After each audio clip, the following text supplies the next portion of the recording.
Hi guys, my name is Kabir and you are watching Clad Prep Adventure of Time. In today's session, we would be talking about May के month के important judgments. Total हमारे पास 9 judgements हैं और आज हमारा ये है agenda जो हम डिस्कस करने वाले हैं। एक बार ब्रीफली देख लेते हैं कि क्या है। ठीक है, तो सुप्रीम कोर्ट स्टॉप्स ईडी मतलब enforcement directorate probe into TASMAC liquor store corruption case. पहला केस है हमारा।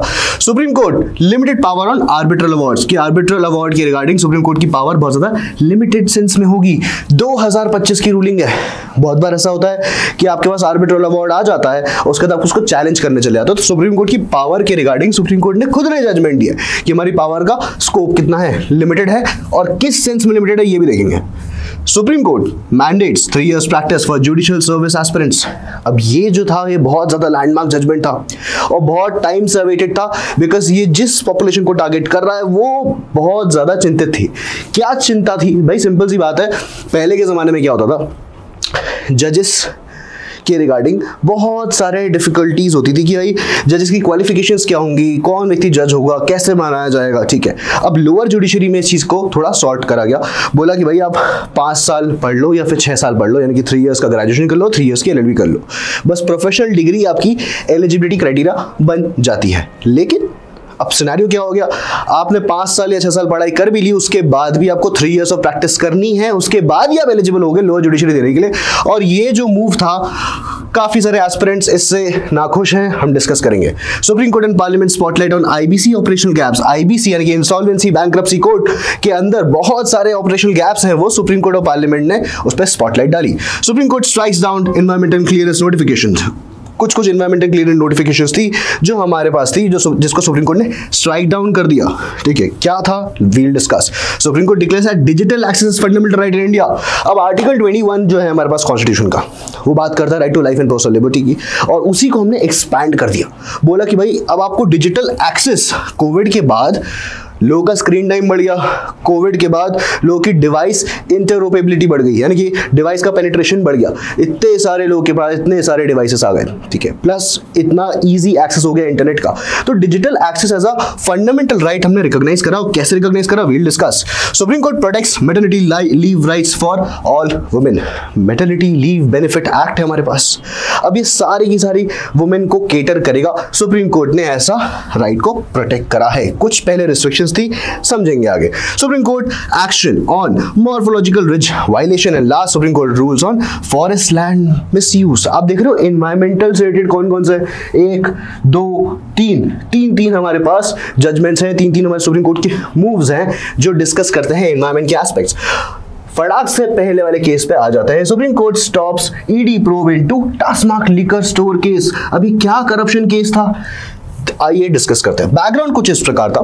टास्माक is a government owned corporation managing liquor retail in Tamil Nadu, operating about 7000 outlets. तो टास्माक एक गवर्नमेंट ओन्ड डिपार्टमेंट था, या फिर आप बोल सकते हो एजेंसी थी।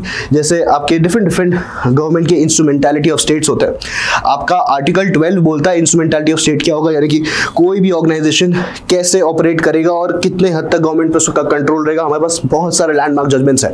अजय हसिया का केस है इसमें, आप लॉ स्कूल जाएंगे तो आप अजय हसिया का केस पढ़ेंगे, और उसके अलावा आप RD Shetty versus airport authority of India का केस भी पढ़ेंगे, जो बात करता है इंस्ट्रूमेंटैलिटी ऑफ स्टेट, जिसमें कोई भी ऑर्गेनाइजेशन कितने हद तक गवर्नमेंट के द्वारा कंट्रोल्ड है, मैनेज्ड है, ऑपरेटेड है, फंडेड है, उसके बेस पे हम उसकी इंस्ट्रूमेंटैलिटी देखते हैं। अब टास्मैक जो है वो एक गवर्नमेंट ओन्ड कॉर्पोरेशन है, यानी कि कंपनी वाले नेचर का है।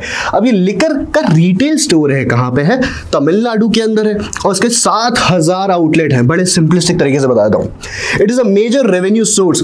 गवर्नमेंट का मेजर रेवेन्यू कहां से आता है, तमिलनाडु गवर्नमेंट का, इसी चीज से आता है। But has face long standing concerns about transparency and corruption. बहुत ज्यादा करप्शन के केसेस देखे गए TASMAC case, corruption liquor store case में। आपने देखा होगा अभी रिसेंटली दिल्ली गवर्नमेंट में जो आम आदमी पार्टी थी, उसके रिगार्डिंग भी कुछ एक्साइज रिलेटेड डिस्प्यूट्स थे। ये आपका होमवर्क है, पता करके आना है आपको कि क्या केस था आम आदमी पार्टी का एंड कैसे इन्वॉल्वमेंट था आम आदमी पार्टी का in with respect to this liquor allotment case, या फिर not with respect to the Tamil Nadu case, with respect to Delhi के अंदर जो आपके स्टोर्स खुल रहे थे, उसमें कैसे टेंडर के रिगार्डिंग कुछ ना कुछ चीजें करी गई। ये लास्ट ईयर हुआ था, बट इस साल एक करंट रेलेवेंस का केस बन सकता है बिकॉज थोड़ी कनेक्शन में है, ऑन द सेम लाइंस ही है। Corruption in the tender process and kickbacks from distillers to officials, manipulation of transport and bar licence tenders, बहुत ज़्यादा मैनिपुलेशन था बार के लाइसेंस में और ट्रांसपोर्ट के लाइसेंस के टेंडर्स में। टेंडर जो गवर्नमेंट एक प्रोसेस है जिसके जो एक बहुत ही निष्पक्ष प्रोसीजर होता है, एक बहुत ही ऑब्जेक्टिव तरीका होता है किसी भी व्यक्ति को कोई भी गवर्नमेंट प्रोजेक्ट देने का, तो उस टेंडर के रिगार्डिंग बहुत ज़्यादा हमें इरेगुलरिटीज देखने को मिली। Fraudulent tender awards to applicant lacking documentation, बहुत सारे फ्रॉडुलेंट टेंडर अवार्ड्स हमें देखने को मिले। Collusion between distilleries and bottling companies leading to inflated expenses and unaccounted cash, तो मतलब डिस्टिलरी और जो बॉटलिंग कंपनीज थी उसके बीच में काफी ज्यादा कल्यूजन की सिचुएशन थी एंड उसके कारण एक्सपेंसेस बहुत ज्यादा बढ़ रहे थे और अनअकाउंटेड कैश की सिचुएशन थी, यानी कि बहुत सारा पैसा ऐसा माना जा रहा था जिसका सोर्स नहीं पता है हमें, ठीक है, कोई अकाउंटेबिलिटी नहीं उस कैश की। So enforcement directorate began investigating Tasmag for alleged financial irregularities including overcharging, यानी कि जितना MRP है, MRP मतलब क्या होता है, मिनिमम रिटेल प्राइस नहीं, मैक्सिमम रिटेल प्राइस की किसी भी प्रोडक्ट को आप रिटेल में कितने हद तक का बेच सकते हो उसका एक MRP दिया रहता है, उस MRP से बियॉन्ड आप नहीं बेच सकते। तो उस MRP के बियॉन्ड बेचने वाली स्थिति पैदा हो गई थी, ओवर चार्जिंग हो रही थी, बहुत ज़्यादा ब्राइब के केसेस थे, फ्रॉड केस थे और 1000 करोड़ तक का मामला बन रहा था। प्रो मतलब investigation, the pro followed FIRs from Tamil Nadu vigilance department. तो TNVD अगर आपसे कोई फुल फॉर्म पूछ ले तो तमिलनाडु विजिलेंस डिपार्टमेंट का है, तो उसने देखा कि बहुत सारी FIRs करी गई है और बहुत सारी FIRs करी गई है तमिलनाडु विजिलेंस डिपार्टमेंट के द्वारा। The supreme court paused the ED's investigation, supreme court ने ED की इन्वेस्टिगेशन पर पॉज लगा दिया, questioning whether the ED was overreaching and if prosecuting a corporation rather than individual was legally valid, कि हम क्या किसी कॉर्पोरेशन को स्यू कर सकते हैं, क्या ये लीगली वैलिड प्रोसीजर है, क्या ये तरीका सही है। तो की लीगल प्रोविजन हमें क्या देखने को मिले, आपके लिए यही इंपॉर्टेंट है, हर चीज का बैकग्राउंड जानो, हर चीज का बैकग्राउंड जानने के बाद ही आप उसमें प्रोसीड कर सकते हो कि उसमें कौन कौन से लीगल प्रोविजंस आपको लगाने चाहिए। इस चीज का पैसेज आ सकता है और आपको इसको प्रॉपर तरीके से इंटरप्रेट और कंस्ट्रक्ट करना है, ठीक है। जैसे हमने इंटरप्रिटेशन ऑफ स्टैट्यूट्स की क्लास में करा था, गोल्डन रूल ऑफ इंटरप्रिटेशन लगाना है, ठीक है। आपको डिफरेंट प्रकार के रूल्स ऑफ इंटरप्रिटेशन दिए रहता है, आप कौन सा रूल ऑफ इंटरप्रिटेशन लगाएंगे। Tamil Nadu prohibition act 1937 governs alcohol regulation and prohibition in Tamil Nadu TASMAC. The state-run monopoly operates under this act, controlling wholesale and retail liquor sales in the state. मतलब monopoly है government की, और government की monopoly होगी तो उसके अंदर कोई भी डिस्प्यूट नहीं होना चाहिए। The prevention of corruption act, अभी जो पोका है POCA, prevention of corruption act 1988 का एक्ट है, ये बोलता है the ED initiated it's investigation based on FIR जो मिली ED को उसके बेस पर उसने इन्वेस्टिगेशन शुरू करी, और ये इनिशिएट किसने करा था, तमिलनाडु विजिलेंस डिपार्टमेंट। इसको बिल्कुल स्टार मार्क कर लेना, पढ़ने के लिए बहुत ज्यादा इंपॉर्टेंट है। चलो next, prevention of money laundering, PMLA act, बहुत ज्यादा इंपॉर्टेंट एक्ट है। अभी रिसेंटली आप देखोगे विजय माल्या ने क्लेम करा है कि, मतलब थोड़ा सा अनरिलेटेड है, बस थोड़ा सा ब्रेन चर्न करने के लिए आपको कुछ टॉपिक्स दे रहा हूँ पढ़ने के लिए। विजय माल्या ने अभी रिसेंटली राज शमानी के साथ एक पॉडकास्ट करा जिसमें उन्होंने बोल दिया आई एम नॉट अ चोर, टाइटल यही था आपके इसका। उन्होंने बोला कि मेरे अगेंस्ट कोई भी चार्जेस ऐसे फाइल नहीं करे गए, बस मुझे मेरा लोन देना था, कोई दूसरे चार्जेस फाइल नहीं करे गए। बट हमने देखा कि किंगफिशर ने कैसे मनी को रोटेट करा, और there are unaccounted rotation of money into different teams, जैसे F1 की टीम में उन्होंने इन्वेस्ट करा, जैसे उन्होंने डिफरेंट वेंचर्स में इन्वेस्ट करा, और किंगफिशर का पैसा, किंगफिशर एयरलाइंस का पैसा अलग अलग जगह पे एज अ इन्वेस्टमेंट देखा गया, अलग जगह उसका रोटेशन देखा गया। और उन्होंने जो क्लेम करा कि मेरे अगेंस्ट कोई चार्जेस फाइल नहीं करे गए थे किसी दूसरे एक्ट के अंदर, ये गलत बोला, because prevention of money laundering act के अंदर उनके अगेंस्ट चार्जेस फाइल करे गए थे, इसके पुख्ता सबूत भी है। The ED conducted searches and investigation under the provision of PMLA, ED ने PMLA एक्ट भी लगा दिया, उसके प्रोविजन के अकॉर्डिंग प्रॉपर प्रोसीजर के साथ में सस्पेक्ट करा कि भाई हम टारगेट कर रहे हैं कि इलिसिट फंड जो है वो लिंक्ड है आपके टास्माग के ऑपरेशन से, यानी कि government agency, government run monopoly, 1000 crore तक का मामला, और उसमें क्या हो रहा है, उसमें हो रहा है प्रिवेंशन ऑफ मनी लॉन्ड्रिंग, मतलब यानी कि मनी लॉन्ड्रिंग हो रही है, और prevention of money laundering act लग रहा है बिकॉज बहुत सारे ऐसे फंड्स हैं जो अनअकाउंटेड है, जिनकी कोई अकाउंटेबिलिटी नहीं है, प्रॉपर ब्लैक मनी है। की टेकअवेज क्या है? The supreme court has paused the ED's probe into TASMAC, raising questions about central agency jurisdiction over state-run entities. बिल्कुल सही. The case underscores persistent corruption risk in state monopolies and the need for greater transparency. Transparency होना बहुत जरूरी है, government accountability होना बहुत जरूरी है. गवर्नमेंट आपकी पेरेंट्स पेट्री है, गार्डियन ऑफ द सब्जेक्ट्स है. सब्जेक्ट्स मतलब आप, सिटीजन्स. आप सब किसके बच्चे हैं? स्टेट के बच्चे हैं. State is your parent. तो स्टेट से हम ट्रांसपेरेंसी एक्सपेक्ट कर सकते हैं. द आउटकम में influence future federal state relation and the scope of central investigation in the state matters. अब ईडी जो है वो एक सेंट्रल लेवल की एजेंसी है और टास्मार्क की चीज़ों को वो बहुत ही प्रॉपर तरीके से एनालाइज कर रही है. अब देखना ही है कि सेंट्रल की एजेंसी जब काम करती है, अपना ब्रेन चर्न करती है, मेहनत करती है, आइडेंटिफाई करने में प्रॉपर इन्वेस्टिगेशन करती है, प्रोब करती है, तो क्या उससे स्टेट के रिलेशन बिगड़ सकते हैं, सेंट्रल स्टेट के रिलेशन बिगड़ सकते हैं? तो ये एक इंपॉर्टेंट की टेक अवे है. Next case that we have in our line is supreme court की limited powers on arbitral awards. अब आर्बिट्रल अवार्ड्स क्या होता है? सिंपल सा चीज, आर्बिट्रेशन एक ऑल्टरनेट डिस्प्यूट रेजोल्यूशन का प्रोसीजर है. जब आप कोर्ट में कोई भी डिस्प्यूट फाइल करते हो उसको बहुत टाइम लग जाता है और वही होता है, तारीख पे तारीख, तारीख पे तारीख, तारीख पे तारीख, पर इंसाफ नहीं मिलता है. और अगर इंसाफ मिलता है तो justice delayed is justice denied वाला कॉन्सेप्ट. तो लोगों ने क्या सोचा कि यार हमारे पास ऑल्टरनेट फोरम्स होने चाहिए और लोगों ने आर्बिट्रेशन, मीडिएशन, कंसिलिएशन, नेगोशिएशन करना शुरू करा, लोक अदालत के थ्रू अपने केसेस को सॉल्व करना शुरू करा. अब एडीआर बूम कर गया. कब? As a online dispute resolution in COVID. मतलब जब कोविड में जब हर व्यक्ति घर में बैठा था और लोगों की डिस्प्यूट्स तो चली रही थी, पेंडिंग भी थी और नई डिस्प्यूट्स भी रोज हो रही थी, उन सब का सेटलमेंट कौन कर रहा था? ऑनलाइन डिस्प्यूट रेजोल्यूशन सॉल्व कर रहा था. अब ये कोई एजेंसी है, ये एक तरीका है क्या करने का? डिस्प्यूट को रिजॉल्व करने का जल्दी से जल्दी. इसका प्रोसीजर बड़ा सिंपल होता है, इसके प्रोसीजर बड़े कॉम्प्लेक्स नहीं होते हैं, नॉर्मल सिविल डिस्प्यूट या क्रिमिनल डिस्प्यूट्स जैसे. और बहुत सारी ऐसी क्रिमिनल डिस्प्यूट्स ऐसी हैं जिसके अंदर आपका आर्बिट्रेशन, मीडिएशन, कंक्लूजन काम करता ही नहीं है. There are only certain kind of compoundable offences. There are only certain kind of offences जिसके अंदर कंपाउंडिंग पॉसिबल है, यानी कि उसके अंदर आप मीडिएशन कर सकते हो, आर्बिट्रेशन कर सकते हो, कंसिलिएशन कर सकते हो, नेगोशिएशन कर सकते हो. और ये एक प्रॉपर लॉफुल तरीका है चीज़ों को सेटल करने का. बट पॉइंट ये है कि अगर एक आर्बिट्रेशन ट्रिब्यूनल जो कि एक जजमेंट सुना रहा है, ट्रिब्यूनल जजमेंट सुना रहा है, उसको क्या बोलते हैं? जजमेंट बोलते हैं? नहीं, उसको बोलते हैं अवार्ड. तो अगर एक आर्बिट्रेशन ट्रिब्यूनल एक आर्बिट्रल अवार्ड दे रहा है तो उसको देखने की, उसमें हस्तक्षेप करने की पावर क्या हमारे पास as a supreme court of India है कि नहीं? तो बेसिकली जजमेंट बड़ा सिंपल था. जजमेंट में एक बहुत ही अच्छी सी बात करी गई कि आपके सुप्रीम कोर्ट ने क्लैरिफाई कर दिया कि अपीलेट कोर्ट्स जहां पे अपील होगी आपके आर्बिट्रल अवार्ड की, उनके पास लिमिटेड अथॉरिटी होती है टू मॉडिफाई आर्बिट्रल अवार्ड. बहुत ही लिमिटेड अथॉरिटी है किसकी? आपके अपीलेट ट्रिब्यूनल की. किसके अंदर? हमारे आर्बिट्रेशन एंड कंसिलिएशन एक्ट 1996 के अंदर. ये जो रूलिंग थी वो आई कहां से? हमारी कॉन्स्टिट्यूशनल बेंच से, जिसको लीड करा हमारे जस्टिस संजीव खन्ना ने.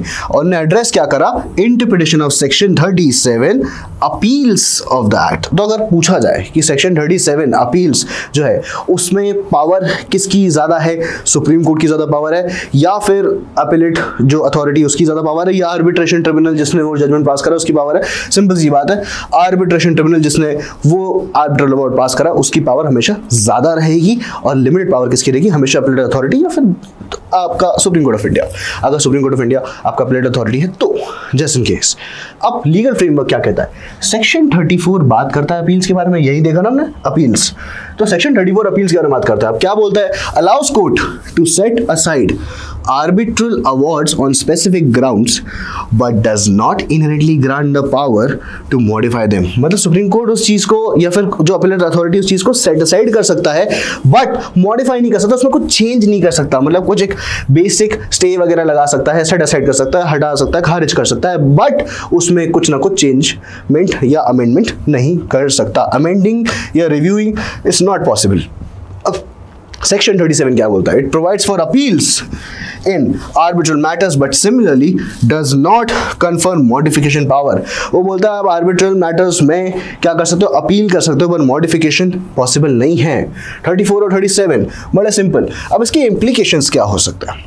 The ruling reinforces the principle of minimum judicial intervention in arbitration, preserving the integrity and finality of arbitral awards. तो प्रिंसिपल क्या था? प्रिंसिपल था minimal judicial intervention. Minimal judicial intervention मतलब जुडिशियल बॉडीज का intervention बहुत ही minimal रहेगा, क्योंकि इसका प्रोसीजर बहुत अलग है आर्बिट्रेशन का. हर चीज़ जो जुडिशरी चाहता है उस लेवल पे नहीं हो सकती, कुछ ट्रिब्यूनल लेवल पे ही सॉर्ट हो जाना चाहिए. सुप्रीम कोर्ट इसमें हस्तक्षेप नहीं करना चाहता, जो अपीलेट अथॉरिटी उसमें हस्तक्षेप नहीं करना चाहते, इंटरवेंशन नहीं करना चाहते. और इंटरवेंशन नहीं करना चाहते मतलब अपनी रिस्पॉन्सिबिलिटी नहीं है उनकी. वो ये बोल रहे हैं कि we are not responsible for everything. आप ट्रिब्यूनल में जा रहे हैं, ट्रिब्यूनल का जो अवार्ड है उसको फाइनल अवार्ड मान लीजिए, वरना सेट असाइड करना है, उसमें कोई मॉडिफिकेशन मत लेके आइए. हम वापस सुनने नहीं बैठे, क्योंकि हमारा प्रोसीजर काफी डिफरेंट है. और फाइनलिटी है भाई आर्बिट्रल अवार्ड की, फाइनल मानेंगे उनको, या तो मानेंगे या तो नहीं मानेंगे. तो सेट असाइड कर देंगे अगर लगेगा कि बहुत खराब तरीके से उस चीज को डिलीवर करा गया, कोई प्रिंसिपल ऑफ नेचुरल जस्टिस नहीं है वहां पे. तो सुप्रीम कोर्ट उस ग्राउंड्स पे टू डू कंप्लीट जस्टिस, या जो आपका appellate authority to do complete justice, उस चीज को सेट असाइड कर सकता है, पर कुछ चेंजेस नहीं ला सकता, कुछ अमेंडिंग नहीं कर सकता. It provides clear boundaries for courts, reducing the risk of excessive interference. ज्यादा इंटरफेरेंस भी, बिल्कुल दखलंदाजी आपकी एंटरटेन नहीं करी जाएगी. The dissent highlights ongoing concerns about consistency and enforceability of foreign awards. ठीक है, suggesting the need for possible legislative clarification in the future. तो जो डिसेंट था, डिसेंट मतलब कुछ लोग ने आपका मेजॉरिटी जजमेंट दिया, ठीक है, कुछ लोगों ने आपका माइनॉरिटी जजमेंट दिया, और बोला कि ऑनगोइंग कंसर्न्स दिखाई हमने कंसिस्टेंसीज के रिगार्डिंग अगर फॉरेन अवार्ड्स आते हैं तो फ्यूचर कंसिडरेशन क्या हो सकती है. तो सुप्रीम कोर्ट का जो डिसीजन है वो प्रॉम्प्ट है for further debate and potential legislative action to clarify the extent of judicial power over arbitral awards. Supreme court ने बोला, सिंपल सी बात है, हम तो वही चीज को इंटरप्रेट कर सकते हैं जो लिखी है, जो ब्लैक एंड व्हाइट में लिखा है उसको हम थोड़ा सा ग्रे में इंटरप्रेट कर सकते हैं, ऊपर नीचे पढ़ सकते हैं, we can read between the lines. But जो चीज दी नहीं है उस चीज को हम इंटरप्रेट कैसे कर दें, राइट? तो जब गिवन होगा तभी तो हम लॉ को इंटरप्रेट करेंगे, लॉ को कंस्ट्रक्ट करेंगे, लॉ को प्रॉपर बेनिफिशियल तरीके से, जो बेनिफिशियरी है उसकी ओर अग्रसर तरीके से जजमेंट प्रोवाइड करेंगे, उसको जस्टिस प्रोवाइड करेंगे, न्याय प्रोवाइड करेंगे. बट पॉइंट ये है कि लेजिस्लेटिव एक्शन होना चाहिए इस पे लॉ बनेगा तो सोचा जाएगा, लॉ नहीं है तो फिर अभी इस पे सोच नहीं रहे. जिसकी अथॉरिटी थी उसकी अथॉरिटी को ही मानेंगे. अब प्रॉपर इस टेबल को समझना, हम एक एक करके सारे एस्पेक्ट को पढ़ेंगे, उसका मेजॉरिटी ओपिनियन देखेंगे, उसका उसी चीज का माइनॉरिटी ओपिनियन देखेंगे, यानी कि दोनों पर्सपेक्टिव देखेंगे. एक वकील को कैसे सोचना चाहिए, एक जज को कैसे सोचना चाहिए, एक नॉर्मल लॉ एस्पिरेंट को कैसे सोचना चाहिए, एक रिसर्चर को कैसे सोचना चाहिए. दोनों ही एस्पेक्ट को लेते हुए चलना है कि भाई ये वाला एस्पेक्ट में अगर मैं आर्ग्यू करूंगा तो कैसे होगा, ये वाला एस्पेक्ट में आर्ग्यू करूंगा तो कैसे होगा. It's a proper debate. Power to modify, limited power to modify in specific cases, clerical errors, severable parts and post award interest के रिगार्डिंग हमारी लिमिटेड पावर है. ठीक है, ये आपका मेजॉरिटी जजमेंट था. माइनॉरिटी बोलता है no power to modify, only to set aside. तो माइनॉरिटी ने क्या बोला, कोई पावर टू मॉडिफाई नहीं है, सिर्फ सेट असाइड करेंगे हम. Interest modification, can modify post award interest, no pendent litigant interest, बिल्कुल सही, and can not modify any interest award. अब ये पेंडेंट लिटिगेंट मतलब क्या होता है, जब तक आपकी सूट, जब तक आपका डिस्प्यूट पेंडिंग चल रहा है, कोर्ट में चल रहा है, तो कोर्ट कैन मॉडिफाई, यानी कि आपकी अपीलेट अथॉरिटी जो है वो मॉडिफाई कर सकती है पोस्ट अवार्ड का इंटरेस्ट, बट केस के दौरान चलने वाली चीज को मॉडिफाई नहीं कर सकती. उसने बोला बिल्कुल भी मॉडिफाई नहीं कर सकती कोई भी इंटरेस्ट अवार्ड को. ठीक है, आर्टिकल 142 का यूसेज, सुप्रीम कोर्ट में use it cautiously to ensure justice. Supreme Court को बहुत ही ध्यान से देखना है जस्टिस को इंश्योर करने के लिए. Supreme Court can not use article 142 to modify awards. Supreme Court article 142 का मॉडिफिकेशंस, मतलब उसकी पावर को यूज नहीं कर सकता टू मॉडिफाई अवार्ड्स. मतलब इतना ज्यादा भी नहीं है टू इंश्योर कंप्लीट जस्टिस, इतना ज्यादा भी नहीं कर सकते आप कि 142 की पावर को इतना ज्यादा वाइड स्कोप दे दो कि आर्बिट्रल अवार्ड ने जो दिया है उसके अंदर कर दो. तो हमने पहली बार देखा जब सुप्रीम कोर्ट अपने हाथ खींच रहा है इस चीज से.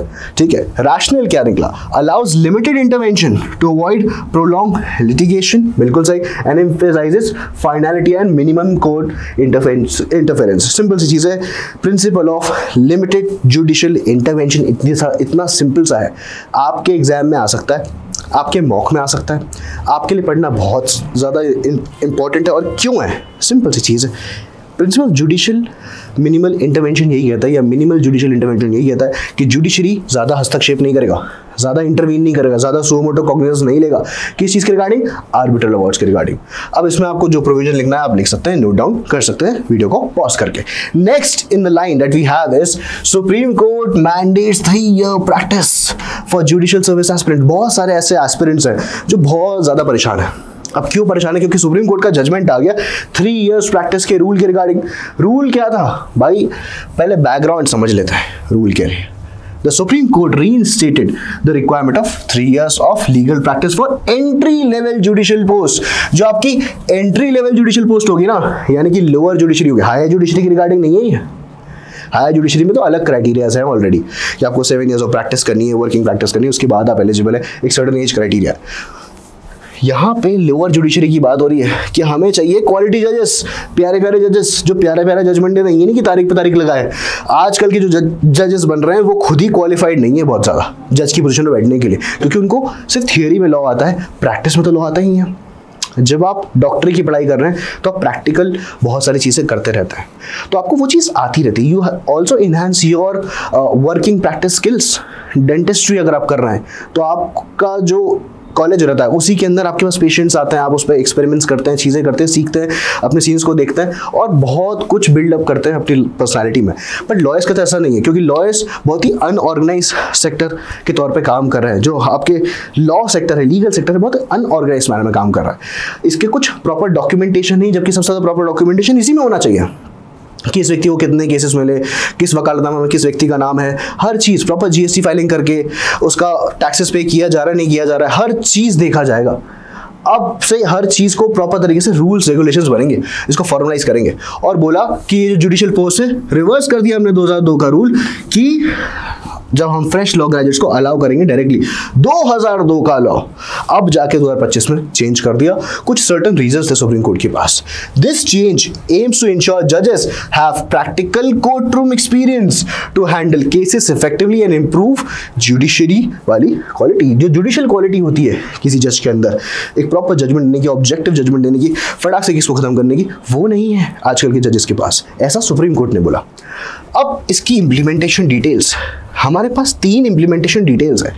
अब ये 3 इम्प्लीमेंटेशन डिटेल्स क्यों दी है सुप्रीम कोर्ट ने अपने जजमेंट में? ताकि सब लोग इसको माने समझें। पहला है हमारे पास कैलकुलेशन ऑफ एक्सपीरियंस, दूसरा है हमारे पास प्रूफ एक्सपीरियंस, तीसरा है हमारे पास लॉ क्लर्कशिप का एक्सपीरियंस। तो 3 एक्सपीरियंसेस के बारे में सुप्रीम कोर्ट ने अपने जजमेंट में बोला है। अब क्या है हम समझते हैं एक एक करके। ओके, तो सबसे पहले हमारे पास है कैलकुलेशन ऑफ एक्सपीरियंस, जिसमें 3 year period is counted from the date of provisional enrolment as an advocate, not from the date of passing of AIB।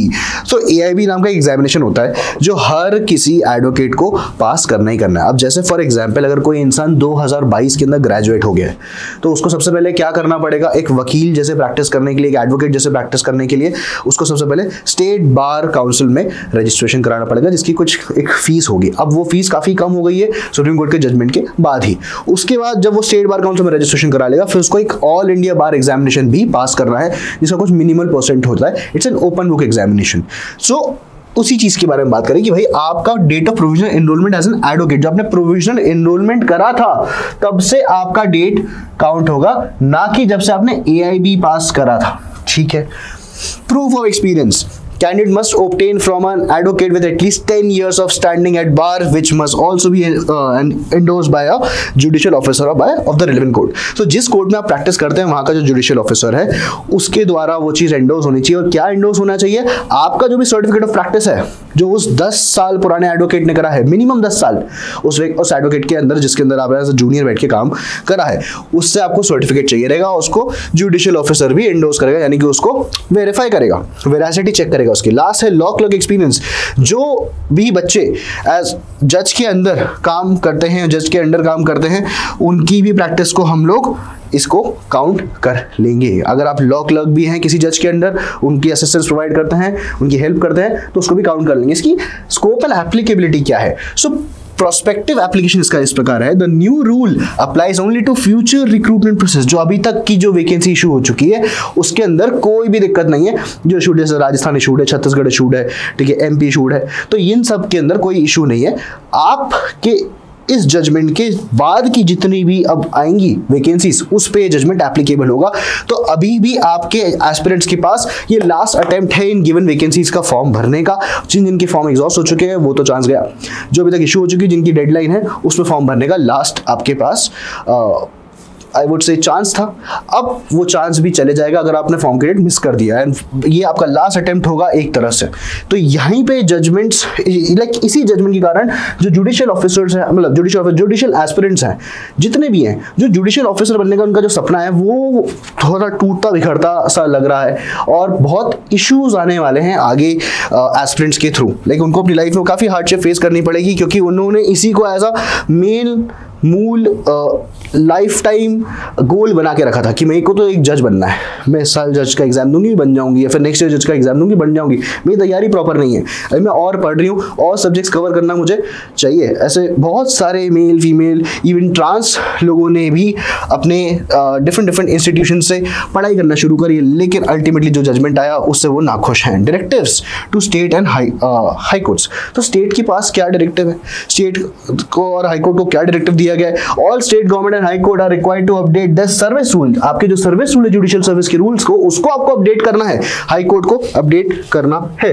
Include the eligibility criterion for future judicial appointments, ताकि आगे की जो judicial appointments हैं उसके regarding हम लोग को कोई कंट्रोवर्सी फेस ना करे। की takeaways, it place a strong emphasis on gaining hands on legal experience before joining judiciary, ensuring that new judges are better prepared for responsibilities. Basically, आजकल के जो जजेस हैं वो इनएफिशिएंट हैं in the perspective of the supreme court. And इसी चीज़ को, इसी मुद्दे को पकड़ के हमने इस लेवल पे पुश कर दिया कि पहले जाओ अच्छे से एक्सपीरियंस लेके आओ, उसके बाद आके बात करना, उसके बाद जाके जज बनना। While this may extend the time it takes enter judicial service, it is intended to improve the effectiveness. हमें एफिकेसी देखनी है, हमें इफेक्टिवनेस देखना है।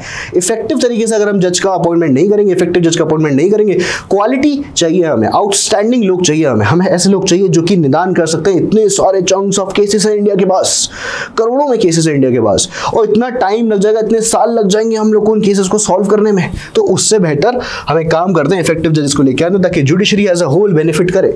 Next case that we have in line is supreme court of parliament की spotlight किसके ऊपर? Insolvency bankruptcy code की ऑपरेशनल गैप्स के ऊपर। अब क्या हुआ है, आईबीसी क्या है? Insolvency bankruptcy code enacted in 2016। तो आईबीसी एक्ट 2016 का है, आप अपने कॉलेज में 4th ईयर में पढ़ेंगे। What design to provide a clear and time bound process for resolving insolvency for individuals, firm and companies।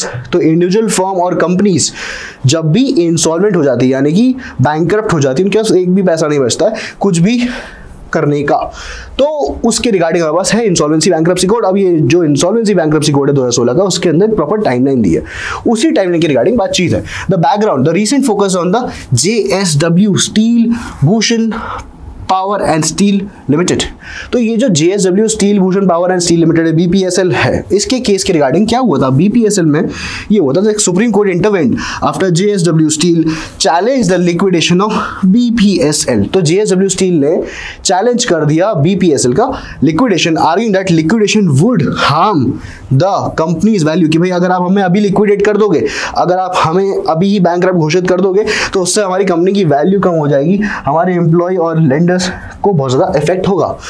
की लीगल प्रोविजंस क्या है? सबसे पहले कुछ एक्ट के बारे में समझ लेते हैं। एक तो आपका आईबीसी एक्ट हो गया, जो एस्टैब्लिश करता है आपका इंसॉल्वेंसी रेजोल्यूशन लिक्विडेशन प्रोसीजर, कि कोई कंपनी कंगाल जब होती है तो उसका कैसे तरीके से, किस व्यक्ति को पैसा पहले मिलेगा, किस व्यक्ति को पैसा बाद में मिलेगा, किसको फर्स्ट प्रेफरेंस दी जाएगी शेयर्स के बेसिस पे, इक्विटी के बेसिस पे, किस व्यक्ति के पैसे जो बकाया हैं, लोन्स पहले पे किए जाएंगे, या फिर लोगों के जो प्रोमिसेस है उनको फुलफिल किया जाएगा। सेक्शन 7 और सेक्शन 9 को देखा गया। Allow financial and operational creditors, दो प्रकार के क्रेडिटर्स है, एक फाइनेंशियल क्रेडिटर्स, एक होते हैं ऑपरेशनल क्रेडिटर्स। सो इनको ये जब इनिशिएट करते हैं इंसॉल्वेंसी प्रोसीडिंग, तो लगता है सेक्शन 7 और सेक्शन 9, जब फाइनेंशियल एंड ऑपरेशनल क्रेडिटर्स आपका इंसॉल्वेंसी प्रोसीडिंग इनिशिएट करते हैं। अब क्यों करते हैं?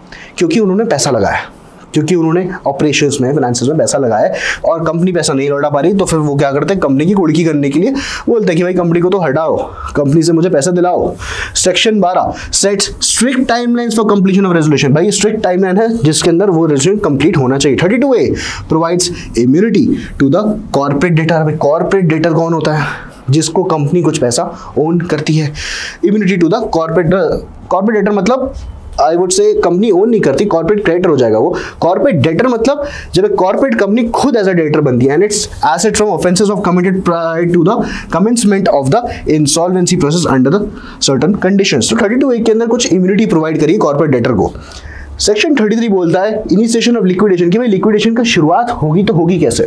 अब सुप्रीम कोर्ट ने इसमें क्या इन्वॉल्व करा, Supreme Court played a crucial role by halting, उसने क्या करा, बीपीएसएल का लिक्विडेशन रोक दिया।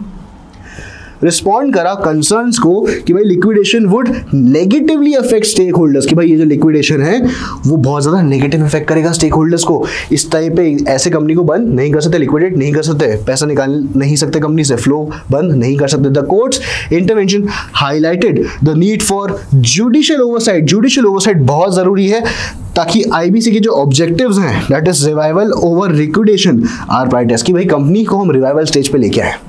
आईबीसी ऐसे तो बोलता है कि भाई खत्म कर दो, इंसॉल्वेंसी हो गई, ठीक है, पूरी प्रोसीडिंग के रिगार्डिंग पूरा प्रोसीजर दे दिया, लेकिन उसका मूल ऑब्जेक्टिव क्या है कि हम रिवाइवल देंगे, हम लिक्विडेशन को प्रेफरेंस नहीं देंगे, हम रिवाइवल को प्रेफरेंस देंगे। It's just like family law matters, कि आपको डाइवोर्स बहुत इजीली नहीं मिल पाता। पहले आप जुडिशियल सेपरेशन में रहते हो, पहले आपको मौका मिलता है, कूलिंग पीरियड मिलता है कि भाई अगर दोनों पार्टीज एक दूसरे के साथ रहना चाहती है तो एक मौका दे देता है। ये वैसा ही है कि हम पहले रिवाइवल का मौका दे देते हैं। लिक्विडेशन तो कभी भी हो सकता है, लिक्विडेशन तो अल्टीमेटली होना ही है, तो पहले डाइवोर्स तो अल्टीमेटली होना ही है, तो पहले साथ रहने के लिए बोल देते हैं या पहले रिवाइवल करने के लिए बोल देते हैं कंपनी का। रिवाइवल मतलब कंपनी वापस शुरुआत हो जाएगी, वापस अपनी चक्री पे आ जाएगी, वापस ऑन ट्रैक आ जाएगी। द पार्लियामेंट्री कमेटी फाइंडिंग्स बहुत सारी थी।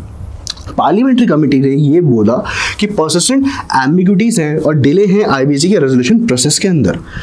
Previous recommendation led to some amendments, बहुत सारे amendments हुए, but gaps remain, especially regarding the timely and effective completion of insolvency। पहले भी ऐसी recommendations दी गई है और हमने ये देखा है कि इस चीज़ का प्रॉपर इन्फोर्समेंट नहीं हुआ, बहुत ज़्यादा टाइमलाइन को लेके इशू था। Key takeaways, IBC is effective, IBC बढ़िया लॉ है, बहुत ही बेहतरीन है 2016 का लॉ, बट उसको कुछ क्लियर रूल्स चाहिए ताकि फास्ट प्रोसेस हो सके। इतना डिले करके करोगे, प्रॉपर टाइमिंग का अडेयर करके नहीं करोगे तो फिर क्या मतलब उन सारे रूल्स का जब उसका प्रॉपर इंप्लीमेंटेशन ही नहीं है। Focus should be on reviving, reviving पे फोकस होना चाहिए as viable business, not just liquidation. Business को वायबल बनाने के लिए, बिजनेस को प्रॉपर तरीके से स्वचालित करने के लिए, सेल्फ रिलायंट बनाने के लिए, वापस तरीके से उसकी गाड़ी शुरू करने के लिए हमारा मेन ऑब्जेक्टिव है। हमारा मेन ऑब्जेक्टिव लिक्विडेशन का नहीं है, सिर्फ लिक्विडेशन का नहीं है। Stake holders, interest, creditors, employers and companies, जितने भी लोग हैं उन सब का इंटरेस्ट बैलेंस तरीके से यूज करा जाएगा। और इसी के दौरान हमें ये देखने को मिलता है कि सुप्रीम कोर्ट इंटरवीन करता है, तो सुप्रीम कोर्ट कंप्लीट जस्टिस करना चाहता है। सुप्रीम कोर्ट ये देखता है कि कोई भी अगर लीगल फ्रेमवर्क है उस सुप्रीम कोर्ट इंटरप्रेट कैसे कर रहा है। वो बोल रहा है कोई भी लीगल फ्रेमवर्क है तो उस लीगल फ्रेमवर्क के बियॉन्ड जाके हम कोई चीज़ ना करें, उस लीगल फ्रेमवर्क के अंदर जो ऑब्जेक्टिव्स है पहले उसका पालन करते हैं। जब उसका पालन हो जाए उसके बाद आगे की कहानी समझेंगे। Supreme court strikes down environmental clearance notification, हमारा next case in the line. तो सुप्रीम कोर्ट ने कुछ एनवायरमेंट क्लियरेंस के रिगार्डिंग नोटिफिकेशन को स्ट्राइक डाउन कर दिया है। अब क्या नोटिफिकेशन थी, क्या बैकग्राउंड था समझते हैं। So environmental clearances in India are mandatory. हर चीज अगर आपको जो शुरू करनी है तो उसके लिए एनवायरमेंटल क्लियरेंस का होना मैंडेटरी, अगर आप एनवायरमेंट को इंपैक्ट करते हैं तो the projects that would impact environment, उसको एनवायरमेंटल क्लियरेंस लेना जरूरी है। अब ये कहाँ है, ये मैंडेट करा है हमारी एनवायरमेंटल इम्पैक्ट असेसमेंट यानी कि EIA नोटिफिकेशन में। तो 2006 की जो EIA नोटिफिकेशन है वो बोलता है कि अगर आपका प्रोजेक्ट, चाहे इंफ्रास्ट्रक्चर प्रोजेक्ट हो जाए, चाहे कोई हाइड्रो इलेक्ट्रिसिटी पावर प्लांट हो जाए, कुछ भी हो जाए, इन एनी सिनेरियो अगर आप कुछ भी इंडस्ट्रियल कुछ भी करते हैं तो 2006 की जो नोटिफिकेशन है इसका पालन करना है आपको। यानी कि मैंडेटरी इफेक्ट दिया गया है कि इसको एनवायरमेंटल इंपैक्ट असेसमेंट को, कि भाई पूरा असेस तो करो कि एनवायरमेंट पे इस चीज का कैसे कैसे क्या क्या इंपैक्ट आएगा। डिस्पाइट दिस 2017 में नोटिफिकेशन प्रोवाइड करता है एक one time opportunity for projects that had stalled without proper clearances to regularise their status. तो 2017 में जो नोटिफिकेशन है वो प्रोवाइड कर रहा था कोई अपॉर्चुनिटी जिनको प्रायर क्लियरेंस उनका स्टार्ट नहीं हुआ। इन 2021 द ऑफिस मेमोरेंडम यानी कि OM वाज इशूड। अब ये OM को ध्यान रखना, OM को याद रखना, क्यों, क्योंकि आगे इसके बहुत ज्यादा रेफरेंसेस देखने को मिलेंगे। In 2021 an office memorandum was issued to further manage violations को मैनेज करने के लिए ऑफिस मेमोरेंडम इशू करा गया EIA अथॉरिटीज के द्वारा by allowing ex post facto यानी कि after the fact clearances for such projects. मतलब जिन प्रोजेक्ट्स के पास में पहले एनवायरमेंट क्लियरेंस था नहीं उसको बाद में देने की बात करी गई कि हम थोड़ा पास में जाके इनको एनवायरमेंट क्लियरेंसेस दे देंगे। एक ब्रीफ टाइमलाइन लेके आया हूं मैं आपके लिए। इस टाइमलाइन को एक एक करके समझोगे तो प्रॉपर अंडरस्टैंडिंग हो पाएगी। 2006 में क्या हुआ, EIA notification mandates prior environmental clearance कि हर व्यक्ति को एनवायरमेंटल क्लियरेंस देना जरूरी है। 2006 की नोटिफिकेशन, ठीक है। नोटिफिकेशन अलाउ, अच्छा 2017 में बोला नोटिफिकेशन ने अलाउ कर दिया one time x post facto clearance for ongoing projects without prior approval. कोई अप्रूवल नहीं लिया गया और पहले से हमने क्या करना शुरू कर दिया, वो एक्स पोस्ट फैक्टो के तौर पे इशू करना शुरू कर दिया। और ये बोल दिया 2021 के अंदर that OM that is office memorandum issued to manage regularise violations, वो रेगुलराइज कर देगा सारे के सारे वायलेशंस। 2025 की रूलिंग क्या कहती है, supreme court strikes down the 2017 notification and 2021 OM in validating x post facto कि आप किसी भी इंडस्ट्रियल प्रोजेक्ट में पुराने तौर पे जाके बैक डेट पे जाके इसको क्लियरेंसेस नहीं दे सकते and calling for stricter adherence of environmental laws. Environment का मजाक मत बताओ, क्यों, आर्टिकल 21 में दिया है right to life and personal liberty. उसके अंदर हर व्यक्ति को एक प्रॉपर एनवायरनमेंट का, उसके अंदर हर कोई व्यक्ति को प्रॉपर एनवायरनमेंट के बारे में उसके पास फंडामेंटल राइट्स है। हमारा आर्टिकल 21 बोलता है right to life and personal liberty, उसके अंदर right to water, right to clean environment, right to safe environment, right to proper air, हर चीज के बारे में दिया है। राइट टू प्रॉपर लाइवलीहुड के बारे में दिया है। हर चीज जो इंसान को जीवन जीने के लिए मूलभूत है यानी कि फंडामेंटल है, उसको हमने आर्टिकल 21 के अंदर बोला है। अब इसी चीज का हम लीगल एनालिसिस कर लेते हैं।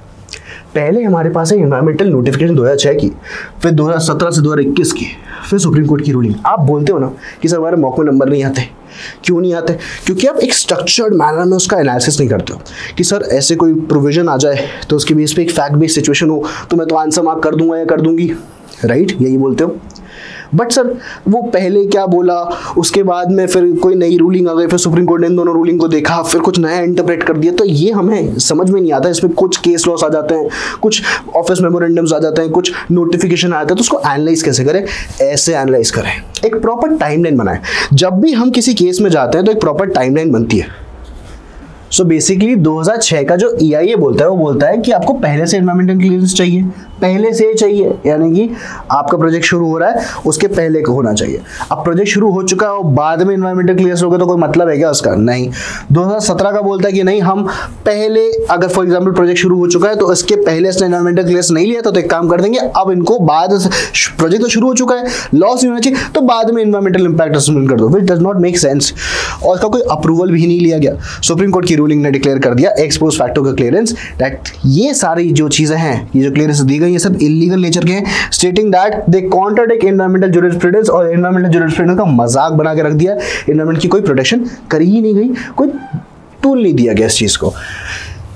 Key takeaways: The Supreme Court invalidated ex post environmental clearance, reinforcing the need for prior assessment.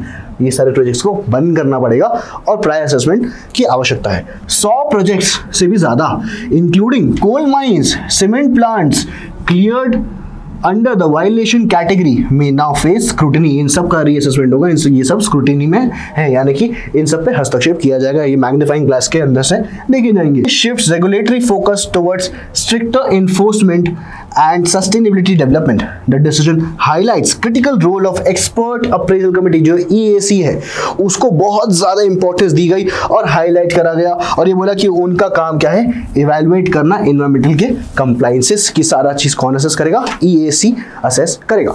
Next case that we have in line is supreme Court जब आपको देता है एक नया फंडामेंटल राइट। अब ये फंडामेंटल राइट क्या है, डिजिटल एक्सेस का। डिजिटल एक्सेस हर व्यक्ति का एक मूलभूत अधिकार बन चुका है आर्टिकल 21 के अंदर। तो supreme court of India have recently recognised digital access as a fundamental right under article 21, that is right to life and personal liberty of the Constitution of India, that is 1950।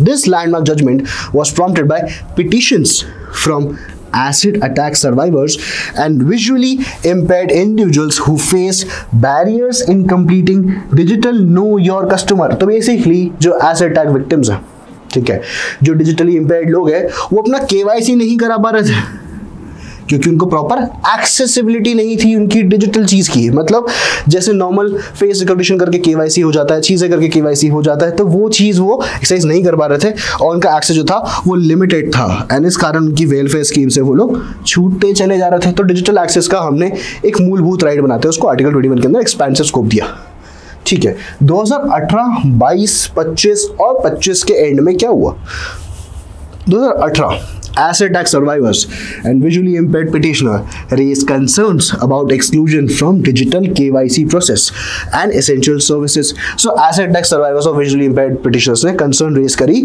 कि वो exclude हो रहे हैं digital KYC process के कारण, जिसके कारण essential service उनको नहीं मिल रही, उनको basic welfare जो jurisdiction है उसके अंदर वो काम नहीं हो पा रहा, welfare जो motive है आपका वो नहीं अचीव कर पा रही है ना गवर्नमेंट, ना लोग, ना प्राइवेट एजेंसीज। तो इस प्रोसेस के कारण हम छूटते चले जा रहे हैं, हमें दिक्कत हो रही है, दिक्कत फेस कर रहे हैं हम। 2022 में क्या बोला, सुप्रीम कोर्ट ने हियरिंग शुरू कर दी इस PIL की और बोला कि डिजिटल एक्सेसिबिलिटी और इंक्लूजन जो है वो एक अधिकार तो बन सकता है। 2025 के स्टार्टिंग में सुप्रीम कोर्ट ने एग्जामिन करे सारे एविडेंसेस, सारे बैरियर्स मार्जिनलाइज्ड ग्रुप के द्वारा जो फेस करे जाते हैं इन डिजिटल प्लेटफॉर्म्स पे KYC के प्रोसेस के थ्रू।